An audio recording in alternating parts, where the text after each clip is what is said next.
ఏపీలో వైసీపీ నాయకుల అరెస్టుల పరంపర కొనసాగుతోంది. ఇటీవల ఎన్నికల సమయంలో ఘర్షణ కారణంగా మాజీ ఎమ్మెల్యే పిన్నెల్లి రామకృష్ణారెడ్డి అరెస్టైన సంగతి తెలిసిందే. తాజాగా మరో వైసీపీ నాయకుడు కోడుమూరు మాజీ ఎమ్మెల్యే జరదొడ్డి సుధాకర్ను అరెస్ట్ చేశారు పోలీసులు.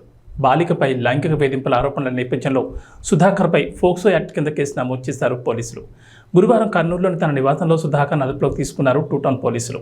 తన ఇంట్లో పనిచేసే ఓ బాలికను చాలా కాలంగా లైంగికంగా వేధింపులు గురిచేస్తూ బలవంతంగా అత్యాచారం చేసినట్లు బాలిక కుటుంబ సభ్యులు ఫిర్యాదులో పేర్కొన్నారు. బాధితుల ఫిర్యాదు మేరకు కర్నూలు 2వ పట్టణ పోలీసులు ఫోక్సో చట్టం కింద కేసు నమోదు చేసి విచారణ ప్రారంభించారు. ఈ ఘటనపై ఎన్నికలకు ముందే బాధితురాలను బెదిరించి పెద్దల సమక్షంలో చర్చలు జరిపి పంచాయతీతో సరిపెట్టినట్లు తెలుస్తోంది. అధికారం చేతులు మారాక తిరిగి బాధితులు సదరు ఘటనపై 2వ పట్టణ పోలీసులను ఆశ్రయించారు. తిరిగి కేసును తాజాగా గురువారం నమోదు చేసినట్లు సమాచారం. ఈ మేరకు సదరు మాజీ ఎమ్మెల్యేపై అత్యాచారం ఫోక్సో చట్టం కింద కేసు నమోదు చేసి విచారిస్తున్నట్లు తెలుస్తోంది. ఈ కేసును కర్నూలు డీఎస్పీ కె విజయ్ కుమార్ విచారణ చేపడుతున్నారు. వైద్య పరీక్షల అనంతరం సుధాకర్ను కోర్టులో ప్రవేశపెట్టగా అతనికి రిమాండ్ విధించింది కోర్టు.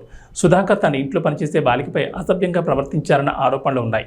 ఇందుకు సంబంధించిన వీడియో కూడా ఆ మధ్య సోషల్ మీడియాలో చక్కర్లు కొట్టింది. 2019 ఎన్నికల్లో కోడుమూరు నుండి ఎమ్మెల్యేగా పోటీ చేసి గెలిచారు సుధాకర్.